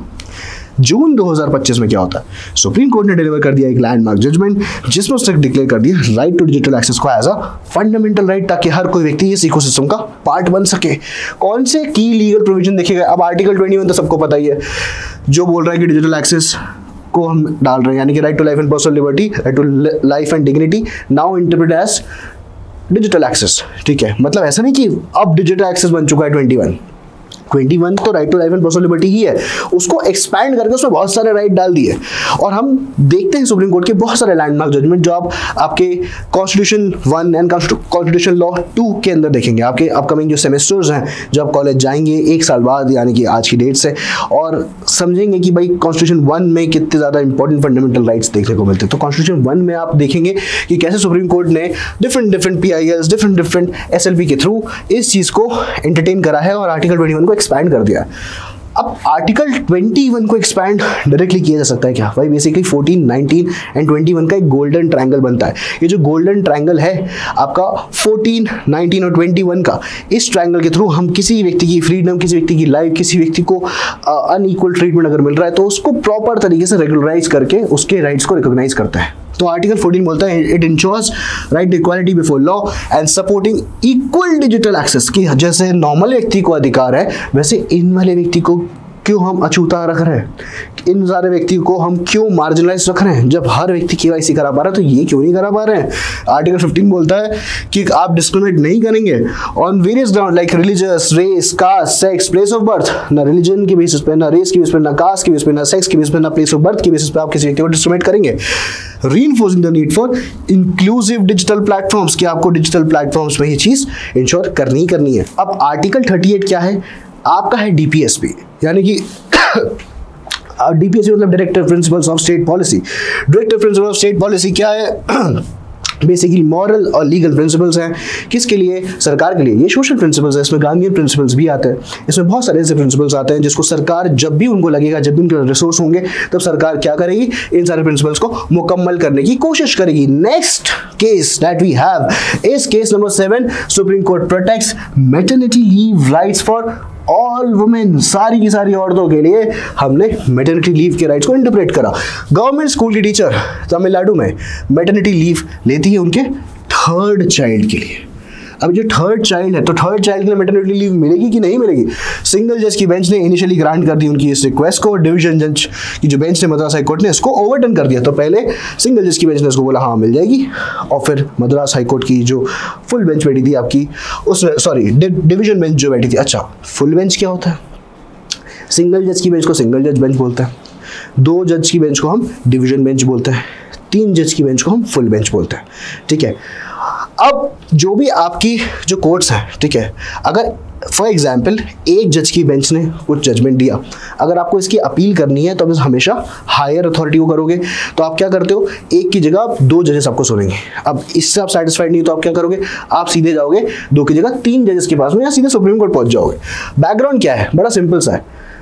बैकग्राउंड ये था कि 3rd चाइल्ड पे हम क्या मैटरनिटी लीव लगा सकते हैं, बेनिफिट दे सकते हैं। तो सुप्रीम कोर्ट ने इंटरवीन करके ये बोला कि मैटरनिटी बेनिफिट एक्ट 2017, तो मैटरनिटी बेनिफिट अमेंडमेंट एक्ट 2017 जो है वो कभी भी बार नहीं करता उन मैटरनिटी लीव लेने के लिए उन वुमेन को जिनके पास 2 से ज़्यादा बच्चे हैं। जब कहीं पे मैं बैड नहीं हूँ, जब मैं कहीं पे बार्ड नहीं हूँ, जब कहीं पे मुझे कोई रोक टोक नहीं, कोई रिस्ट्रिक्शन नहीं, कोई दिक्कत नहीं है, तो फिर आपने क्या कर दिया, आपने गलत कर दिया, आपने गलत जजमेंट पास कर दिया, ओवरटर्न कर दिया, गलत करा, गलत इंटरप्रिटेशन दिया आपने। ठीक है, आपने उसको बहुत ही डिफरेंट लेंस से देखा। तो जब कई बार नहीं करा गया है कि 2 से ज़्यादा बच्चों के रिगार्डिंग आप मैटरनिटी बेनिफिट नहीं ले सकते हो, तो आप किसी व्यक्ति को रोक कह सकते हो। और हाई कोर्ट के डिसीजन को सुप्रीम कोर्ट ने क्या कर दिया, ओवरटर्न कर दिया। ओवरटर्न करने के बाद हमने देखे कि भाई कुछ कौन से इंपॉर्टेंट लीगल प्रोविजंस हैं जिनकी वजह से हम इसको ओवरटर्न कर सकते हैं। तो डिजिटल एक्सेस, ठीक है, हमने जैसे देखा था आर्टिकल 21 के अंदर लास्ट वाले केस में कि उसको एक्सपैंड करा था, वैसे आर्टिकल 21 के अंदर हमने इसमें ये भी एक्सपेंसिव करा, बहुत पहले ही कर चुके थे इनफैक्ट, कि मैटरनिटी बेनिफिट भी एक व्यक्ति का अधिकार है, राइट टू रिप्रोडक्टिव एक्सेस भी एक व्यक्ति का अधिकार है, राइट टू सेक्सुअल ओरिएंटेशन भी एक व्यक्ति का अधिकार है, राइट टू प्राइवेसी भी एक व्यक्ति का अधिकार है, ठीक है, राइट टू पर्सनल ऑटोनॉमी एक व्यक्ति का अधिकार है। तो हम आर्टिकल 21 को देखो, आप हर जगह मेंशन होगा, 14, 21 एंड 19 आपको हर इंपॉर्टेंट कॉन्स्टिट्यूशनल केस के अंदर वो दिख जाएगा। मैटरनिटी बेनिफिट एक्ट जो है वो बेस्ड है आपका 2007, ये जो 17 का जो अमेंडमेंट है वो बेस्ड है आपका नंबर ऑफ चिल्ड्रन पे, ठीक है, नंबर ऑफ चिल्ड्रन पे बेस्ड है। ये किसने बोला, हमारे हाईकोर्ट ने गलत इंटरप्रिटेशन कर दिया, पर कहीं भी मैटरनिटी बेनिफिट एक्ट के अंदर क्या मेंशन है, नहीं, no restriction of maternity leave based on the number of children. Number of children की बेसिस पे कोई रिस्ट्रिक्शन नहीं है, आप ले सकते हो मैटरनिटी बेनिफिट, बिल्कुल। फंडामेंटल रूल जो है 101A ये कहता है it governs maternity leave for state government के एम्प्लॉइज। तो स्टेट गवर्नमेंट के एम्प्लॉइज पे कुछ मैटरनिटी लीव के रिगार्डिंग रिस्ट्रिक्शंस हैं, और ये जो थी तमिलनाडु के अंदर एक वुमेन थी। आइए फैक्ट्स थोड़े से देख लेते हैं। तमिलनाडु की एक स्कूल टीचर थी, गवर्नमेंट स्कूल टीचर थी, तो उसके regarding as a government employee इनके ऊपर कुछ रिस्ट्रिक्शंस हो सकती हैं, ठीक है, मतलब कुछ रिस्ट्रिक्शंस होंगी लेकिन नंबर ऑफ चिल्ड्रन की रिगार्डिंग होगी, ये दिया है क्या, तो एक्सप्रेसली कहीं इसको इंटरप्रेट नहीं करा, बेनिफिशियल इंटरप्रिटेशन करा। अब जैसे डिफरेंट रूल देखिए हमने इंटरप्रिटेशन ऑफ स्टैट्यूट्स की क्लास में, तो उसमें बेनिफिशियल रूल ऑफ इंटरप्रिटेशन क्या होता है, जब हम बेनिफिट ऑफ द विक्टिम की सोचते हैं, जब हम बेनिफिट ऑफ द पर्सन की सोचते हैं कि भाई इस व्यक्ति का बेनिफिट होना चाहिए। ये जो लेजिस्लेशन है, ये जो पूरा एक्ट है, इसके अंदर जो भी ऑब्जेक्टिव्स हैं, जो भी प्रोविजंस हैं, ये प्रोविजन किसी व्यक्ति की प्रोटेक्शन के लिए है, और वो प्रोटेक्शन ही अचीव वो व्यक्ति नहीं कर पाएगा तो क्या मतलब पूरे एक्ट का, वही ऑब्जेक्टिव होना चाहिए, और उस ऑब्जेक्टिव को अचीव करने के लिए एक रैशनल डिसीजन लेना है आपको, एक रैशनल इंप्लीमेंटेशन करना है। अगर वो अचीव नहीं करा, यानी कि एक प्रॉपर रैशनल नेक्सस नहीं बन पाया, एक रीजनेबल एंड रैशनल नेक्सस नहीं बन पाया आपके जजमेंट का और उस एक्ट के ऑब्जेक्टिव का, तो रीजनेबल रैशनल नेक्सस नहीं बन पाया, इसलिए आर्टिकल 21 का वायलेशन हो गया। और हमने बोला right to life and personal liberty जो है उसमें हेल्थ भी आता है, उसमें प्राइवेसी भी आता है, उसमें बहुत सारी चीजें आती है, और आप अगर ये चीज का इंटरप्रिटेशन गलत तरीके से करेंगे तो व्यक्ति के आर्टिकल 21 का इन्फ्रिंजमेंट होगा। ह्यूमन राइट्स पर्सपेक्टिव से देखें तो क्या है, रूलिंग जो है वो अलाइन करती है आपके ह्यूमन राइट के स्टैंडर्ड्स, जो ये बोलता है, अफर्म करता है रिप्रोडक्टिव राइट्स एज फंडामेंटल, कि भाई मेरा राइट टू रिप्रोड्यूस है, मेरी मर्जी है, अब मुझे बच्चे पैदा करने का मन है तो फिर मैं लीव तो अवेल कर ही सकता हूं क्योंकि ये एक एक्ट है मेरे पास। अगर कोई भी एक व्यक्ति जो पीड़ित है या पीड़िता है और वो व्यक्ति ऐसा क्लेम करना चाहता है तो बिल्कुल कर सकता है, 101% कर सकता है, और ये इंटरनेशनल जुरिडिक्शन में भी हमको देखने को मिलता है। इंटरनेशनल डिफरेंट फोरम्स हैं जिसमें हमें यही बात देखने को मिलती है। तो सुप्रीम कोर्ट ने एम्फसाइज करा maternity benefits as integral to health, integral to equality, integral to non discrimination. तो 14 से अलाइनमेंट कर लिया हमने, देखो लिखा रही है पर अलाइनमेंट तो है। जब इक्वालिटी की बात करते तो 14 है, नॉन डिस्क्रिमिनेशन की बात करते तो 15, तो 14, 15 बोल लो, 21 बोल लो, ठीक है। ये सबको इंटरप्रेट करके हम बोलते हैं कि देख भाई पॉपुलेशन कंट्रोल पॉलिसी होंगी but it must not infringe women reproductive rights, कि आपको पॉपुलेशन को कंट्रोल करना बहुत अच्छी बात, वेरी गुड, इंडिया फर्स्ट पे है पॉपुलेशन के मामले में, आपको उस पर कंट्रोल मैकेनिज्म लेके आना, पर इस पर लॉ लेके आना, इस पे एग्जिस्टिंग लॉ जो बेनिफिशियल लेजिस्लेशन के तौर पे इंटरप्रेट करना चाहिए, आपने उसको गलत तरीके से कैसे इंटरप्रेट करा, ये गलत कर दिया। कुछ की टेक अवेज हैं। Maternity benefits can not be denied based on the number of children. Number 1, बच्चों के बेसिस पे या बच्चों के नंबर के बेसिस पे मैटरनिटी बेनिफिट का जो आपको बेनिफिट मिलता है उसको रोका नहीं जा सकता। Decision strengthens reproductive rights on women health protection. Article 21 के अंदर जो उसका रिप्रोडक्टिव चॉइस है उसको हमने स्ट्रेंथन करा। पॉपुलेशन कंट्रोल मेजर्स जो है उसको रिस्पेक्ट करना है, किसकी, इंडिविजुअल के राइट्स की। भाई मुझे रिप्रोड्यूस करने का मन है तो मैं कर सकता हूं और बेनिफिट ले सकता हूं, ये पीड़िता बोल सकती है। The ruling sets a president for broader right based maternity policies. तो जो बाकी मैटरनिटी पॉलिसीज हैं उसके रिगार्डिंग हम बहुत बेहतर एक्सपेंसिव स्कोप में बात कर सकते हैं। Next case that we have is of Supreme court action on morphological ridges. जो भी मॉर्फोलॉजिकल रिजेस के रिगार्डिंग वायलेशन है वो हमारे केस नंबर 8 के अंदर गिवन है। अब देखते हैं, समझते हैं बैकग्राउंड क्या है। तो मॉर्फोलॉजिकल रिज जो है वो एक क्रूशियल इकोलॉजिकल जोन है दिल्ली का, जो फॉर्म होता है आपके southern extension of ancient Aravalli Hills. जबकि एंशिएंट अरावली हिल्स थे उसके सदर्न एक्सटेंशन में बना हुआ है, मतलब उसके जो साउथ वाला पार्ट है उसका जो एक्सटेंडेड वर्जन है वहां पे आपके क्या बने हैं, मॉर्फोलॉजिकल रिजेस। ये एक इकोलॉजिकल जोन है दिल्ली में। अब दिल्ली की हालत तो हम सब जानते हैं, दिल्ली की जो स्थिति है वो बद से बदतर होती चली जा रही है और उसको रोकने के लिए हर कोई व्यक्ति आइडिएट करता जा रहा है। तो इसका कितना एरिया है इस मॉर्फोलॉजिकल रिज का? रिज मतलब एक बहुत बड़ा सा एरिया, एक land mass 35 kilometre. It act as a green lung for the city. City को सांस लेने में हेल्प करता है। बोलता है कि भाई इससे पॉपुलेशन कंट्रोल होती है, इट प्रिवेंट्स डिजर्टिफिकेशन, ठीक है। And although not officially designated as forest land, ये ऑफिशियली डेजिग्नेटेड नहीं है फॉरेस्ट लैंड के तौर पे, बस एरिया को प्रोटेक्ट करते हैं बहुत सारे वेरियस कोर्ट्स की ruling as a ecological significance की। अगर इसको हटा देंगे तो दिल्ली सांस नहीं ले पाएगी जितनी भी ले रही है। Recent years have seen disputes over land use with environmentalists, residents and developers contesting its status and permissible activities। कि इस मॉर्फोलॉजिकल रिज के अंदर क्या क्या चीज़ की परमिशन दी जा सकती है, क्या गवर्नमेंट लाइसेंस इशू करे जा सकते हैं, क्या टेंडर्स इशू करे जा सकते हैं, क्या कंस्ट्रक्शन हो सकता है, क्या एनवायरमेंटल क्लियरेंसेस मिल सकती है यहाँ पे कोई प्रोजेक्ट स्टार्ट करने के लिए, क्या इसको हटा सकते हैं, क्या काट सकते हैं, क्या सिंपल से इसको रिमूव कर सकते हैं। बहुत सारे डिफरेंट पर्सपेक्टिव्स हैं इस पर। आपके लिए एक सवाल है, अगर आप अभी तक वीडियो ध्यान से देख रहे हो तो एक क्वेश्चन है, महाराष्ट्र के अंदर ऐसा ही एक एरिया है जिसके रिगार्डिंग 2023-2024 के अंदर डिस्प्यूट थी और उस एरिया को क्या बोलते हैं? ये वो एरिया सेम टू सेम ऐसा ही है। उस एरिया को भी हम ग्रीन लंग बोलते हैं। उसको हम बोलते हैं कि यार ये जो एरिया है वो सांस लेने में हेल्प करता है महाराष्ट्र में उस पर्टिकुलर रीजन में, और अगर हम उसको हटा देंगे तो फिर महाराष्ट्र सांस नहीं ले पाएगा, वो एरिया सांस नहीं ले पाएगा। यानी कि हमने इकोलॉजिकल बैलेंस के रिगार्डिंग उस एरिया को प्रोटेक्शन दी है। अब वो कौन सा एरिया है, क्या डिस्प्यूट थी, फटाक से मुझे कॉमेंट सेक्शन में बताओ। सिंपल सी चीज़ है, जैसे दिल्ली का एक ग्रीन लंग है, ग्रीन का एक मतलब दिल्ली का एक प्रॉपर एरिया है एनवायरमेंटल बहुत ज़्यादा, जिसके अंदर बहुत सारे प्लांट्स हैं, बहुत सारा पूरा फॉरेस्ट एरिया बना हुआ है और वो सांस लेने में हेल्प करता है। वैसे ही महाराष्ट्र का एक पर्टिकुलर रीजन है, उस एरिया का नाम क्या है, फटाक से बताना। हिंट्स मैं ड्रॉप कर दूंगा कॉमेंट सेक्शन में, आप के ऊपर डिपेंड करता है कि आप कितने अच्छे रिसर्चर हैं, क्योंकि लॉ स्कूल में तो रिसर्च ही करनी है, राइट। की legal provisions, Indian Forest Act है हमारे पास, ठीक है। Indian Forest Act, Supreme court की ओवरसाइट एंड कोर्ट की रूलिंग्स। इंडियन फॉरेस्ट एक्ट क्या बोलता है? The process to notify the morphological ridge as a reserve forest under this act is ongoing. तो भाई पूरा प्रोसेस चल रहा है इस जो जगह को नोटिफाई करने का कि क्या है, एक रिजर्व फॉरेस्ट है। पहले क्या फॉरेस्ट लैंड थी क्या, कोई ऑफिशियली कहीं नहीं लिखा था, पर रिजर्व फॉरेस्ट की कैटेगरी में इसको लेके आने की बात चल रही है। With ground verification still pending, अभी उसका प्रॉपर ग्राउंड वेरिफिकेशन हो रहा है। ये इंडियन फॉरेस्ट एक्ट के अंदर पूरा प्रोसीजर चल रहा है।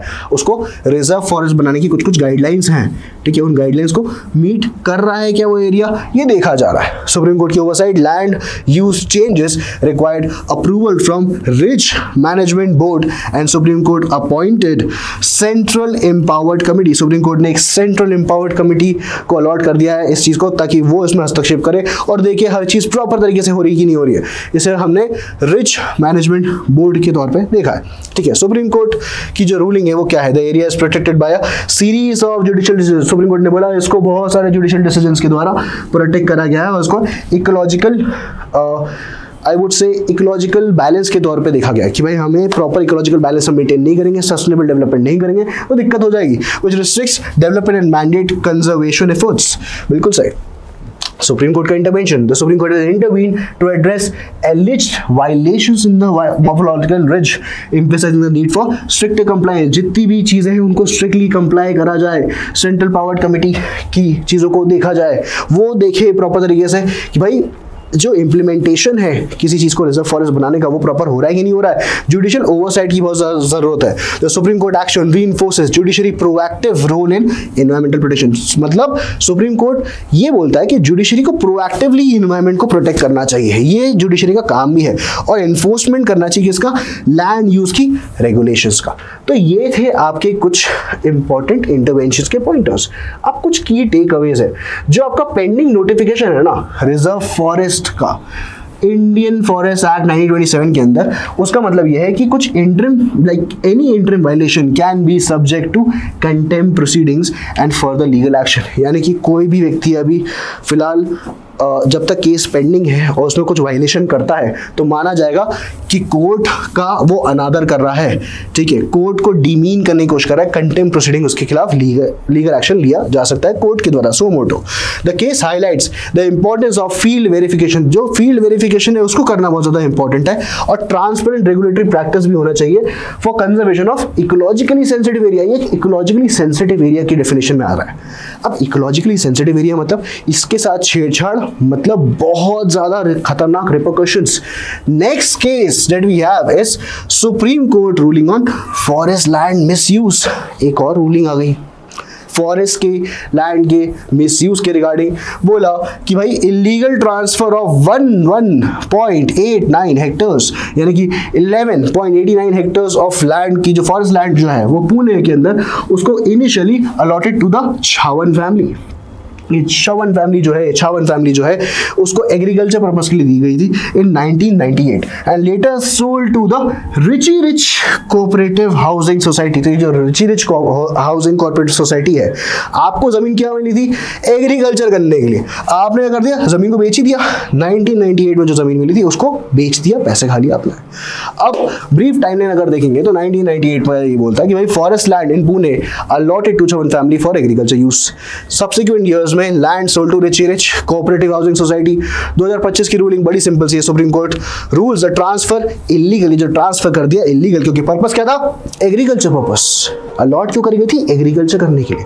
आपने क्या करा एग्रीकल्चर तो नहीं करा, उससे पैसे बना लिए, यानी कि मैंडेट कर दी गई इन्वेस्टिगेशन आपके ऊपर, ठीक है, कि सारे स्टेट और यूटीज के अंदर, और ऑर्डर्स देख लिए गए for reclamation of compensation for misused forest land with in 1 year. जो भी फॉरेस्ट लैंड को अलॉट किया गया फॉर एग्रीकल्चर पर्पस और जिन भी लोगों ने उसका मिसयूज करा यानी कि उस लैंड को बेच के खा गए, उन सब लोगों से कॉम्पेंसेशन लेगी सरकार 1 साल के अंदर। ये सारे डायरेक्टिव्स इशू हो गए किसको स्टेट्स और यूटीज को, और ऐसे बहुत सारे केसेस हैं। आई वुड से बहुत बहुत ज़्यादा सारे केसेस, राजस्थान में ऐसे बहुत सारे केसेस हैं, ठीक है। नाउ की लीगल इश्यूज देखते हैं। फॉरेस्ट कंजर्वेशन एक्ट हमारा है 1980 का।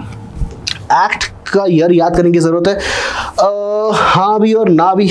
वैसे क्लैट कंसोर्टियम इतना तो फोकस नहीं करता एक्ट के ईयर के ऊपर, पर पता होगा तो अगर कुछ भी दिक्कत आती है तो आप एक्सपोज फैक्टो और पोस्ट फैक्टो लॉस पे थोड़ा देख सकते हो, ठीक है। यानी कि प्रोस्पेक्टिव लेजिस्लेशन और थोड़ा रेट्रोस्पेक्टिव लेजिस्लेशन के बारे में समझने में आसानी होती है, तो ईयर थोड़ा बैक ऑफ द माइंड रखना ही रखना है, ठीक है। मेडिकल टर्मिनेशन ऑफ प्रेगनेंसी कौन से ईयर में आया, ठीक है। मैटरनिटी बेनिफिट एक्ट कौन से ईयर में आया, ठीक है। आपका मेंटल हेल्थ केयर एक्ट कौन से ईयर में आया, ठीक है। आपका इन्वायरमेंट एक्ट, फॉरेस्ट एक्ट, ये सब कौन से ईयर में आया, ये सब पता होना बेसिक जरूरी है, क्योंकि यही चीज हमारे करंट लीगल डेवलपमेंट का बहुत इंपॉर्टेंट पार्ट बन जाती है। Prohibits any state or authority from altering the status of reserve forest or diverting forest land for non forest purpose. मतलब आपको जो रिजर्व फॉरेस्ट की जो लैंड दी गई थी, देखो अभी क्या चल रहा था, मॉर्फोलॉजिकल रिच को क्या बनाने का मौका चल रहा था कि भाई उसको हम क्या बना देंगे, रिजर्व फॉरेस्ट बना देंगे, पर वही रिजर्व फॉरेस्ट की जो लैंड है वो किसी व्यक्ति को एग्रीकल्चर पर्पस के लिए दी और उसने उसको बेच दिया। तो मतलब क्या हुआ फॉरेस्ट लैंड बनाने का, कि आपने फॉरेस्ट लैंड को रिजर्व फॉरेस्ट बना दिया और रिजर्व फॉरेस्ट से आपने एग्रीकल्चर पर्पस के लिए दे दिया किसी व्यक्ति को, और उस व्यक्ति ने वायलेशन कर दिया। तो देख रहे हो आप कैसे कनेक्टेड इश्यूज हैं दोनों। आपका वायलेशन नहीं होना चाहिए, वायलेशन पहले भी नहीं होना चाहिए, ठीक है। एट द सेम टाइम कि भाई इन्वायरमेंटल इम्पैक्ट असेसमेंट होना चाहिए, ठीक है, पहला। दूसरा, लैंड जो है उसको आप हटा नहीं सकते, डिफॉरेस्टेशन नहीं कर सकते आप उस चीज़ का। हमने मॉर्फोलॉजिकल रिच वाले केस में देखा, आपको प्रॉपर इम्बैलेंसेस को ठीक करना है और प्रॉपर बैलेंस वाली सिचुएशन लेके आनी। इकोलॉजिकल बैलेंस बहुत ज़्यादा इंपॉर्टेंट है इकोलॉजिकली सेंसिटिव एरियाज में। और तीसरा हम ये देख रहे हैं कि जो लैंड अलॉट कर दी गई उसका मिसयूज तो नहीं कर रहा। तो सुप्रीम कोर्ट कितना ज़्यादा दिमाग लगा के जजमेंट्स डिलीवर करता है। तो बोला कि भाई जो स्टेटस है रिजर्व फॉरेस्ट का और डाइवर्ट कर दिया फॉरेस्ट की लैंड को नॉन नॉन फॉरेस्ट पर्पस के लिए उस पर लोन उठा लिया लोगों ने, उसको बेच दिया, उसको किराए पर चढ़ा दिया, उसको लीज आउट कर दिया किसी दूसरे पर्पस के लिए, उसमें बिजनेस खोल लिया, उसमें प्रोजेक्ट चालू कर दिए, ये गलत कर दिया बिना प्रायर अप्रूवल के सेंट्रल गवर्नमेंट से। तो ये बहुत ज्यादा गलत कर दिया। सोचा कि भाई सरकार ने जमीन दे दी तो अब जमीन हमारी हो गई, आप ओनर नहीं हो भाई साहब। और अगर हो भी जस्ट इन केस, पहले तो अब सरकार ने आपको लीज पे दी है, और जस्ट इन केस अगर आप ओनर भी हैं तो आपने वायलेशन कर दिया है, ठीक है। इन एनी सिनेरियो, चाहे लीज हो चाहे ओनर हो, जिस पर्पस ली थी आपने पर्पस को चेंज कर दिया बिना म्यूटेशन कराए, और करा भी तो बिना सेंट्रल गवर्नमेंट के अप्रूवल के थ्रू करा। तो ये जो आपने वायलेशंस करे बैक टू बैक, इन सब चीज का कॉम्पनसेशन देना पड़ेगा। जब से आपने सरकार उस प्रॉपर्टी को सेल आउट कर दिया, उसकी चेन डॉक्यूमेंट्स को देखा जाएगा, लास्ट उस चीज के, उस प्रॉपर्टी के रिगार्डिंग उस चेन डॉक्यूमेंट्स में लास्ट कब उस व्यक्ति के पास वो प्रॉपर्टी थी और कब उसने उसका पर्पस ही चेंज कर दिया, कब उसने उसका मिसयूज कर दिया, तब से लेकर अभी तक के पैसे व्यक्ति के बनेंगे। The act forms the legal backbone of the countries ruling, reinforcing strict protection against commercial exploitation of forest land. कि भाई आप कमर्शियलाइज नहीं कर सकते फॉरेस्ट की लैंड को, जो चीज जिस पर्पस के लिए दी है उसी पर्पस के लिए यूज करो ना भाई। तो सुप्रीम कोर्ट ने इंटरवीन करा और सुप्रीम कोर्ट ने कुछ बातें बोली, और बातें हमारे लिए ध्यान रखना बहुत ज्यादा जरूरी है। अब पहली बात जो सुप्रीम कोर्ट ने करी वो ये करी कि सुप्रीम कोर्ट ने बोला कि जो ट्रांसफर है ना, इसने वायलेट कर दिया पब्लिक का ट्रस्ट, लोगों का भरोसा तोड़ दिया, सरकार का भरोसा तोड़ दिया, और कल्यूशन इसमें आया किसका, पॉलिटिशियंस का। मतलब सबकी साठ गांठ है भाई, सबका गुट बना हुआ है, और सबने क्या करा, पॉलिटिशियंस इसमें इन्वॉल्व थे, ब्यूरोक्रेट्स इसमें इन्वॉल्व थे, और डेवलपर्स, रियल एस्टेट प्रोजेक्ट के डेवलपर्स भी बहुत ज्यादा इसमें इन्वॉल्व थे, और आपने सब ने मिलके फॉरेस्ट लैंड को मिसयूज कर दिया। सुप्रीम कोर्ट की रीसेंट रूलिंग ने एड्रेस कर दिया इस चीज को कि ये इम्प्रॉपर एलोकेशन हुआ है। किसका, रिजर्व फॉरेन की लैंड का, किसको, प्राइवेट इंडिविजुअल्स को गलत तरीके से गलत व्यक्ति को अलॉट करा गया, इंस्टीट्यूशंस को अलॉट करा गया, एंड ये जो प्रैक्टिस थी इसने अंडरमाइन कर दिया आपका किसको, एनवायरमेंटल प्रोटेक्शन ज्यूरिडिक्शन को।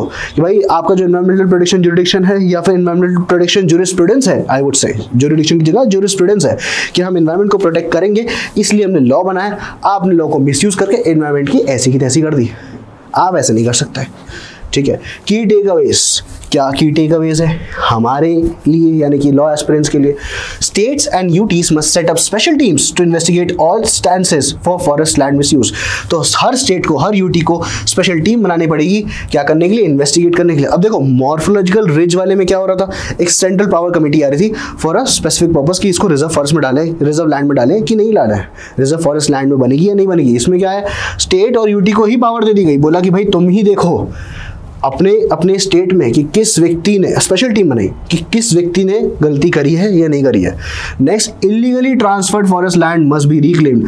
जितनी भी फॉरेस्ट लैंड ट्रांसफर कर दी गई है उसको रिक्लेम कर लेगा, कौन कर देगा, forest department with in 1 year, 1 साल के अंदर वो ले लेगा। एंड इफ नॉट फीजिबल, अगर फीजिबल नहीं है तो उसकी वैल्यू को रिकवर कर लेगा from beneficiaries of forest development, ठीक है। वैल्यू को रिकवर करना जरूरी है। अगर फॉरेस्ट लैंड वापस नहीं आ सकती, लैंड की ऐसी की तैसी बहुत ज्यादा हो चुकी है, एनवायरमेंटल डिग्रेडेशन बहुत ज्यादा हो चुका है, तो आप क्या कर सकते हैं, उतनी वैल्यू निकाल लेंगे, कॉम्पनसेशन पे करना पड़ेगा उन सारे लोगों को।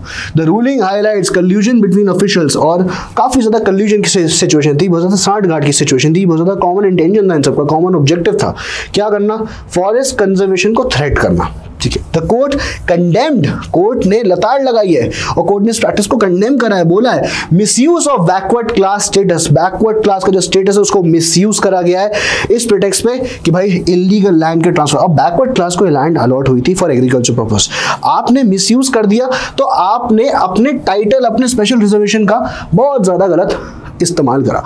तो ये थे हमारे important judgments for the month of May. अभी जो 9 जजमेंट्स हैं आपके लिए पढ़ना बहुत ज़्यादा इंपॉर्टेंट है। पिछले वाली सीरीज में हमने देखा कि हमारे पास अप्रैल में 8 से 9 जजमेंट्स हैं, अभी भी हमारे पास 9 से 10 जजमेंट्स हैं। यहीं पर रुकना नहीं है, लॉ ग्रेड आती है, लॉ ग्रेड में और जजमेंट्स हैं। इन्हीं टॉपिक को बहुत ज़्यादा अच्छे तरीके से एक्सपेंसिव स्कोप में एक्सप्लेन करा गया, टेबल्स मिलेंगे, चार्ट्स मिलेंगे आपको लॉ ग्रेड के अंदर, प्रॉपर तरीके से फॉर्मेटेड डॉक्यूमेंट है वो। आपको लॉ ग्रेड को बिल्कुल बाइबल जैसे अडेयर करना है, स्टार्टिंग फ्रॉम अप्रैल ओनली। अप्रैल की लॉ ग्रेड आपके लिए बाइबल हो जाएगी, अप्रैल की लॉ ग्रेड आपके लिए कॉन्स्टिट्यूशन हो जाएगी, इसी चीज़ को पढ़ेंगे आप। उसके बाद डी कोड एक एडिशनल चीज़ है कि चलो ये पढ़ लिया, अब इसका रैपअप देख लो, ठीक है।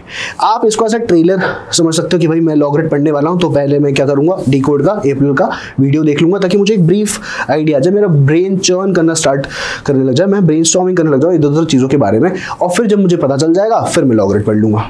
ये एक तरीका है। दूसरा तरीका ये है, पहले लॉगरिथम पढ़ लो, फिर इसको ऐसा समरी नोट्स के तौर पर पढ़ लो। क्या ऐसे नोट्स बनाने?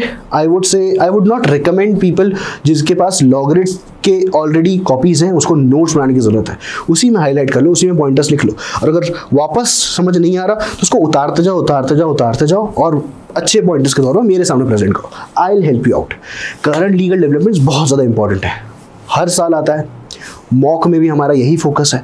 कोशिश यही करना है करंट लीगल डेवलपमेंट्स इतने अच्छे तरीके से करना है, हर मंथ में 20-30 इश्यूज होंगे बहुत से बहुत, उसको अपन रैप अप में और उसको हम डी कोड के तौर पे कवर कर लेंगे। डी कोड में सिर्फ जजमेंट्स और रैप अप में सिर्फ लीगल इश्यूज। ठीक है, मजा आया वीडियो में? चलो, thank you so much guys, this was Kabir Jaswal signing off. Thank you so much and तैयारी अच्छे से करोगे तो मुझे मजा आएगा तुम्हारा रिजल्ट लिखने में। चलो बाय, सी यू गाइस।